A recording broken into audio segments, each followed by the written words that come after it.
안녕하세요. 9일만 2.0 저자 코기토입니다. 저는 국어를 6등급에서 1등급까지 끌어올려 본 경험이 있고 그 다음에 총 4번 수능 현장에서 1등급을 받았었습니다. 그리고 여러분들이 다 아실 법한 그런 유명 학원들의 모의고사를 공급하고 있고 해외모의고사라는 모의고사의 대표 저자기도 합니다. 그래서 이 정도 되면은 국어 쪽에서 좀 활동을 많이 했으니까 여러분들에게 좀 조언을 드려볼 수 있지 않을까 하면서 자랑은 이 정도로 하고 바로 본론으로 들어가겠습니다. 저는 이제 9일만 2.0 너를 국어 1등급으로 만들어주마 라는 책을 썼는데요. 그 중에서도 좀 중요한 내용들이 있는데 오늘 한번 그 내용 잘 살펴보시고 바로 한번 적용해보시면 좋을 것 같습니다. 네, 제가 국어 1등급 받는 법 이렇게 써놨는데 아까 말씀드렸지만 우리는 수험생 입장에서 무엇을 해야 되느냐, 그 다음에 출제자 입장에서 무엇을 해야 되느냐 이렇게 생각을 하시면 돼요. 그래서 수험생으로서 독법을 이해하고 어떻게 글을 읽느냐 이런 것들은 아마 여러분들도 다 고군분투 하시면서 잘 하실 거라고 생각을 합니다. 근데 이 출제자 입장에서 하는 것은 뭐냐면 예측이에요. 이 예측을 통해서 지배적으로 갈 수 있다는 얘기는 계속하고 있는데 1등급 받는 방법이라고 써놨는데 뭐가 있을까요? 첫 번째로 7독법이라고 얘기를 하는데 7독법은 뭐냐면 다 알 수 있는 이건 독해기술에 대한 얘기예요. 그래서 글을 어떻게 읽느냐에 대한 얘기라서 요거는 다른 책들에도 있는데 좀 더 저는 명시적이고 그 다음에 체계적으로 이렇게 정리를 해서 7가지 독법에 대해서 알려준다 이렇게 정리를 하시면 될 것 같아요. 그 다음에 두 번째로는 문제 7유형인데 비문학에서 나올 수 있는 문제 7유형에 대해서 설명을 합니다. 그래서 요 3가지를 알면 제가 지금 국어 1등급을 받을 수 있다고 말씀을 드렸잖아요. 근데 요 독법은 다른 데서 나온다고 했는데 요건 안 나와요. 그래서 요거는 모든 문제들을 예측을 하면서 갈 수가 있다. 나올 문제들은 정해져 있기 때문에 어차피 우리는 거기에 대해서 크게 고민하지 않고 이 문제의 유형에 맞춰서 읽으면 된다 이렇게 설명을 드려요. 그래서 출제자 입장에서 예측하는 거다 생각을 하시면 되고 그 다음에 세 번째가 바로 오늘 설명할 건데 출제 요소를 예측하는 거예요. 그래서 출제 요소 예측이라는 것은 사실 굉장히 뭔가 엄청 어렵고 많은 걸 해야 될 것 같지만 요거는 그냥 직관적으로 제가 알려드린 대로 하면 요 3개 중에 이게 제일 쉬워요. 그래서 요거 한 가지 한번 영상을 보시면서 따라 하시면 좋을 것 같아요. 그래서 아무래도 유튜브에는 좀 도움이 될 걸 올려야 되니까 이것 중에서 가장 중요한 것을 하나 골라서 여러분들께 설명을 드려보도록 하겠습니다. 그럼 출제 요소 중에 가장 중요한 게 뭐냐라고 얘기를 했을 때 저는 상식을 뒤집는 내용에 주목하라고 얘기를 해요. 이 상식을 뒤집는다라는 생각을 하면 여러분들이 봤을 때는 아니 상식은 무슨 상식 그냥 읽으면 되지라고 생각을 하실 텐데 생각보다 이게 많이 중요합니다. 그래서 상식을 뒤집는 내용은 특이하기 때문에 거의 대부분 문제에서 다루고 그래서 여러분들이 봤을 때 이걸 주목하면 좋은 게 뭐냐라고 생각을 한다면 첫 번째로 이런 특이한 부분이 있기 때문에 머릿속에 넣어놓으면 기억이 잘 남습니다. 그래서 특이하다라고 생각하면 기억이 잘 나기 때문에 첫 번째로 그게 좋고 두 번째로 이것들은 대부분 문제에 나온다고 말씀드렸던 것처럼 문제가 나왔을 때 곧바로 풀 수가 있어요. 이게 곧 출제 요소이기 때문에. 그 다음에 세 번째가 가장 중요한데 여러분들이 그냥 지문을 읽고 나서 내 상식대로 문제를 풀다 보면은 뭔가 이상하다라고 문제를 풀 때 마주하는 것들이 있어요. 근데 그런 것들에 있어서 내가 상식을 뒤집는 내용을 미리 주목을 해놨다고 하면 당연히 패닉에 안 빠지고 문제를 풀 수 있겠죠. 사실 이게 안 돼서 99%의 학생이 상식을 뒤집는 내용이 나왔을 때 그냥 틀려버리거나 아니면 왔다 갔다 하는데 사실 이해를 못해. 왜냐하면 어차피 내가 생각하는 거랑 다른 내용이 나와 있는데 그걸 이해를 못했기 때문에 패닉에 빠지는 경우가 많다는 거예요. 그래서 이 상식을 뒤집는 내용, 상식과 반대되는 내용에 어떻게 주목을 해야 될까 한번 잘 살펴볼 텐데 그러면 상식과 반대되는 내용 체크해서 그냥 알고 가면 되는 거 아닌가요? 라고 생각하실 수도 있는데 이게 생각보다 쉽지가 않아요. 그래서 3가지 단계로 알아볼 텐데 쉬움, 중간, 어려움 이렇게 3가지 단계로 알아볼 거고 영상 끝에 가서 어려운 부분도 보여드릴 테니까 한번 끝까지 도전을 해보시고 여러분들이 만약 그것까지 하실 수 있다라고 하면 국어를 이미 잘 하시는 분일 거고 그 다음에 안 된다고 하면 어떻게 하면 그걸 적용할 수 있을지 영상을 보시면 좋을 것 같아요. 영상 끝에 가장 어려운 부분 나오니까 꼭 끝까지 보시고 도전해보시기 바라겠습니다. 한번 그러면 어떻게 될 수 있는지 살펴보도록 하겠습니다. 네, 책 내용을 좀 궁금해하시는 분들이 많아서 책을 가져와서 한번 설명을 해볼게요. 그래서 상식을 뒤집는 내용은 요 뒤에 가면 출제요소 예측 부분 중에서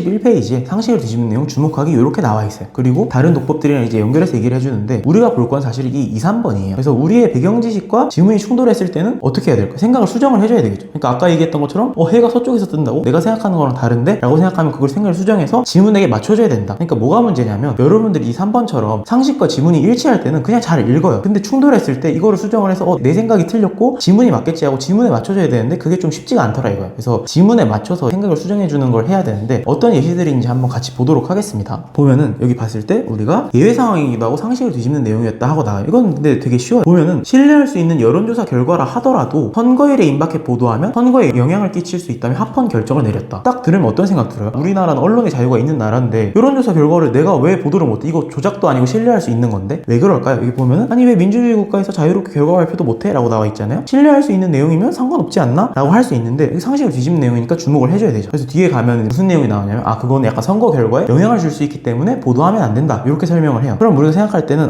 이런 식으로 이제 선지가 나올 수 있다는 거야. 신뢰할 수 있는 여론조사 결과를 보도하더라도 선거의 공정성을 위협할 수 있다. 그럼 여러분들이 상식대로 읽으면 뭐야 신뢰할 수 있는 거면 공정성 위협 안 하죠. 그냥 보도하면 되는 거잖아요 라고 생각하고 틀린 선지다 하고 체크를 해버리면 점수가 날아가는 거죠. 그러니까 이런 식으로 바로 나온다는 거예요. 그래서 상식을 뒤집는 내용은 굉장히 바로 연결이 된다라고 생각을 하시면 되고 옆으로 가서 두 번째 예시도 그냥 바로 볼게요. 이번에 이제 범죄와 형벌에 대한 얘기를 하고 있는 베카리아 지문인데 여기 나와 보면 울타리의 높이는 뭐였냐면 이거 간단히 설명드리면 형벌의 강도예요. 그래서 형벌의 강도를 울타리의 높이라고 했는데 살인인지 절도인지 등에 따라 달리해야 된다라고 얘기를 하면서 뭐라고 나와 있냐면 이 훼손한 정도의 비례를 해야 되고 그걸 넘어서는 처벌은 포갑이고 불필요하다 이렇게 설명해놨어요. 근데 여러분들이 생각하시기에는 형벌이라는 것은 예를 들어 살인을 했어 또는 뭐 절도를 했어 나쁜 놈이잖아요. 그러면 강하게 처벌할수록 예방이 더 잘 되고 좀 더 잘못을 반성하고 이런 게 되지 않을까라고 생각을 할 수가 있는데 사실 그렇지가 않다는 거예요. 우리가 생각했을 때 더 하면 좋을 것 같은데 포갑이면 불필요하다고 나와 있으니까 아닌 거야. 그럼 한번 봤을 때 바로 뭐가 나와요? 지키려는 공익보다 높게 설정할수록 방어효과가 증가한다. 우리 생각이잖아. 센 처벌하면 방어효과 증가할 거 아니야. 근데 아니래요. 포갑이면 불필요하다고 나와 있어. 그럼 이건 적절하지 않은 선이니까 바로 체크해주고 넘어가면 되는 거예요. 이런 식으로 바로 나온다는 거예요. 그래서 딱 봤을 때 처벌 강하게 하면 좋을 것 같은데 라는 상식 아니라고 해놨으니까 주목을 해줘야 되는 거죠. 이렇게 바로 출제 요소로 나올 수가 있다라고 이해를 해주시면 되고 마지막 예시 한번 3번 보도록 하겠습니다. 요거 같은 경우에 사실 상당히 어려웠어요. 그래서 제가 풀이를 뭐 굳이 하진 않겠지만 법지문이었는데 특히나 법지문에 이런 게 많이 나옵니다. 기억을 한번 보세요. 기차 탑승을 위해 미리 돈을 지불하고 승차권을 구입하는 것을 승차권을 예약했다라고 하는데 법에서 말하는 예약은 아니래요. 그럼 뭐야? 이 기억 줄 쳐져 있으니까 문제는 무조건 나올 텐데 이 기억에 나온 내용 자체가 상식을 뒤집는 내용이에요. 뭐야? 미리 돈을 지불하고 승차권을 구입하는 게 예약이 아니래. 우린 일상생활에서 예약이라고 부르는데 법에서는 예약이 아니라고 해. 그럼 어떻게 해야 돼? 우리 이제부터 읽을 때 내가 일상생활을 통해서는 이걸 예약이라고 불렀지만 이 기억은 일상에서의 예약이지만 법에서는 예약이 아니겠구나. 즉 상식과 다른 내용이 나오겠구나 라고 생각을 해서 그거를 생각하면서 글을 읽어줘야 되는 거죠. 그럼 이게 기억에 대한 이해를 적절한 것은 하면서 문제가 바로 나오거든요. 그러니까 이걸 주목을 하면서 읽었어야지 문제를 풀 수가 있는데 그걸 그냥 읽었으면 문제를 풀 수가 없죠. 왜? 우리 상식 속에서는 그냥 예약이니까. 근데 예약이 아니라고 돼 있잖아. 그래서 선지를 보면 뭐라고 돼 있냐면 기차 승차권을 미리 구입하는 것은 계약을 성립시키면서 행사 시점을 미래로 정해두는 것이다. 이런 얘기가 나왔다고? 사실 이 내용 좀 어려우니까 제가 굳이 설명은 안 드리겠지만 말하자면 이렇게 일상과 실제로 법에서 얘기하는 이 법이라는 건 지문이잖아요. 내가 생각하는 상식과 지문에서 얘기하는 것을 구분해서 알아둘 필요가 있다라고 생각을 하시면 좋을 것 같아요. 이거 문제를 우리가 안 풀어봤기 때문에 상당히 좀 쉬운 내용들로 지금 3가지를 알아봤는데 기출 보면서 좀 어려운 것도 한번 같이 보도록 할게요.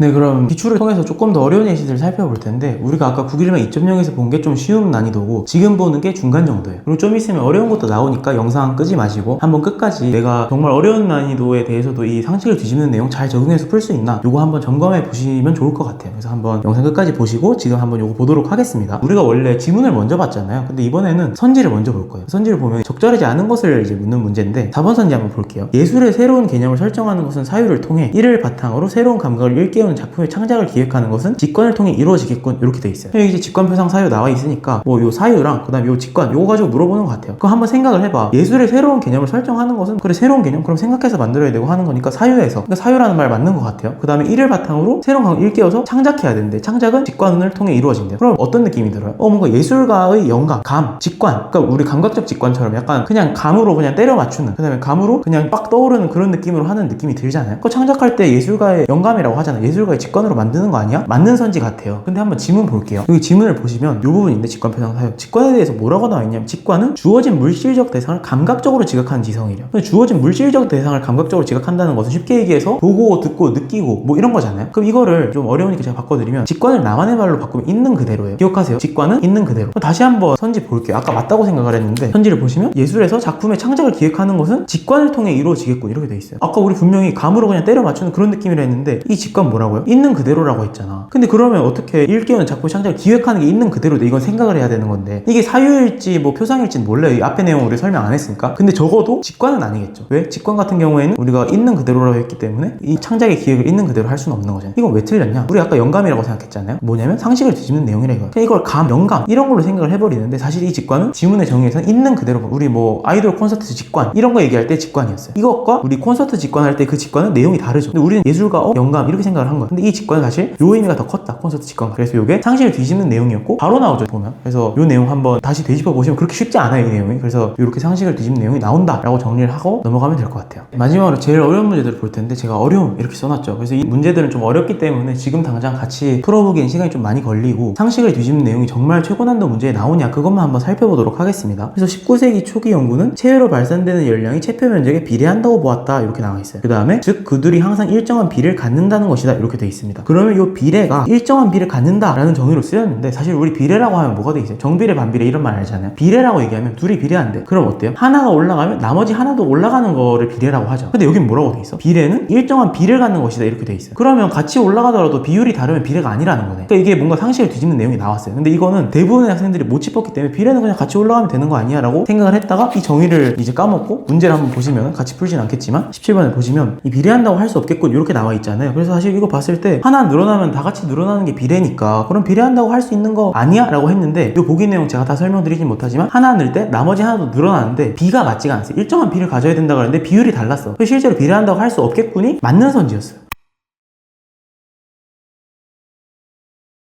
근데 하나 늘면은 다 같이 느는 그게 비례 아니야? 그럼 할 수 있는 거니까 이거 틀린 선지 아니야? 하고 넘겼던 학생들이 너무 많았어요. 근데 사실은 상식을 뒤집는 내용을 주목했으면 이걸 골라낼 수가 있었고, 근데 이게 1번 선지에 나오기도 하다 보니까 되게 오답률이 많이 높았던 면이 있긴 합니다. 네, 이렇게 생각을 해주시면 되고, 네, 오늘의 마지막 질문 한번 볼 텐데 이것도 상당히 어려웠습니다. 과학 질문인데 내용을 다 설명하면 좀 어려우니까 이 부분만 한번 볼 텐데, 두 생명체가 서로 떨어져 살 수 없더라도 개체성을 잃을 정도로 유기적 상호작용이 강하지 않다면 그 둘은 공생관계에 있다고 본대요. 그러니까 떨어져 살 수 없다는 건 하나 죽으면 나머지 하나도 죽는다는 얘기인데, 지문에서 그런데도 공생관계에 있다고 본다는 것은 상식을 뒤집는 내용인 게, 이건 악어새랑 악어 생각해보시면 편해요. 만약에 예를 들어서 악어가 죽으면 악어새도 죽는다. 이게 말이 되나요? 말이 안 되지. 근데 이게 말이 되는 이유가 뭐냐면 그거는 그냥 별개의 생명체였잖아요. 근데 얘는 지금 세포소기관이나 그런 얘기를 하고 있어요. 그러니까 사실은 내가 죽으면 내 장기도 죽잖아. 근데 그런 게 아니라 각자의 개체성을 잃을 정도로 유기적 상호작용이 강하지 않은 경우에는 그래도 공생관계라고 보겠다 이거예요. 그래서 이게 그냥 세포소기관이란 말이 나오는데 그냥 저랑 제 장기, 뭐 제 심장 이런 거 생각해 주시면 되겠습니다. 그래서 뭔가 내가 죽었을 때 다 같이 죽냐 아니면 그냥 공생관계라고 보냐 라고 했을 때, 아니 공생관계면은 하나 죽으면 나머지 하나 따라 죽는다, 이건 말이 안 되잖아. 근데 말이 된대요. 떨어져 살 수 없더라도 공생관계에 있다고 본대. 그래서 이게 문제가 굉장히 어렵게 나왔던 게 뭐냐면 요 41번에서 이 예시들을 가지고 이게 공생관계니 아니면 세포소기관 관계니 이걸 물어봤었어요. 세포소기관이라는 게 제가 계속 어려서 설명 안 했다고 하지만 몸속에 들어있는 장기 생각하시면 편합니다. 그래서 둘 중에 하나 고르는 거였는데, 아까 나왔던 이거 하나 죽으면 같이 죽는다, 하나 죽으면 같이 죽으면 세포소기관 관계 아니야? 라고 생각을 했는데 사실은 공생관계였던 느낌. 둘 중에 하나 이제 선택을 해야 되는데 그게 아니었던 거죠. 그래서 우리가 봤을 때 적절하지 않은 거였는데 사실 1번 아니면 5번이었거든요. 서로 반대되는 내용이라서 사실 둘 중에 하나 찍으면 50%라고 생각할 수가 있는데 정답률이, 그런데도 불구하고 이거 고르지를 못했어요. 왜냐면 아까 말씀드렸던 그거 떨어져서 살 수 없다라는 말에 꽂혀가지고 이게 공생인지 세포소기관인지 이걸 구분을 못했거든. 그래서 이런 느낌으로 생각을 해주시면 됩니다. 굉장히 좀 어려운 문제였어서 제가 다 설명 안 드리고 되게 가볍게만 설명드렸는데, 한번 이 지문 읽고 문제를 한번 풀어보세요. 상당히 어렵다고 생각을 하실 거예요. 그래서 지금 당장에는 못 풀어도 되지만 중요한 것은 이렇게 상식을 뒤집는 내용이 정답률 10%, 20% 이런 문제에도 적용이 되기 때문에 이거를 미리 알고 가야 된다. 모르고 갔으면 사실 이거 답 못 골라요. 둘 중에 뭐지라고 생각하다 그냥 틀려버린 경우가 많았다 이거예요. 그래서 이 정도로 설명을 드리면 될 것 같습니다. 네, 이렇게 해서 상식을 뒤집는 내용 출제 요소 중에서 한번 알아봤는데, 사실 마지막 예시들 보면서 이거 생각보다 쉽지 않은데 이런 생각을 하셨을 거예요. 그래서 뒤에 내용들은 좀 쉽지가 않았는데, 우리가 지금 당장에 뭐 정답률 10%, 20%대 문제들 맞히려고 지금 공부를 하는 게 아니기 때문에 아까 봤던 것 중에 중간 수준 정도 되는 예시 정도? 그 정도만 아셔도 충분하다. 근데 이제 어려운 문제들 풀어보고 싶으시면 제가 댓글로 어떤 연도 어떤 지문이었는지 한번 남겨드릴 테니까 한번 쭉 살펴보시고, 당장 안 돼도 좋지만 이거를 의식적으로 알고 있어야지 패닉이 안 올 수 있다. 그래서 이 출제 요소 중에 좀 가장 중요한 부분이었고, 아까 말씀 안 드린 것 중에 하나가 있는데, 이게 원래는 쉬운 난이도 지문 풀려고 이걸 배우는 게 아니에요. 그래서 최고 난이도 지문은 항상 이걸 바탕으로 나오기 때문에 우리가 어려운 문제 풀 때도 굉장히 도움이 많이 된다. 그래서 쉬운 문제부터 어려운 문제까지 우리가 3단계로 알아봤지만 모두 도움이 되는 그런 출제 요소이기 때문에 가장 중요한 거라고 설명을 드렸고, 이 정도에서 오늘 영상은 마무리를 하도록 하겠습니다. 유익하게 보셨으면 구독과 좋아요 부탁드리고 다음 영상에서 뵙도록 하겠습니다.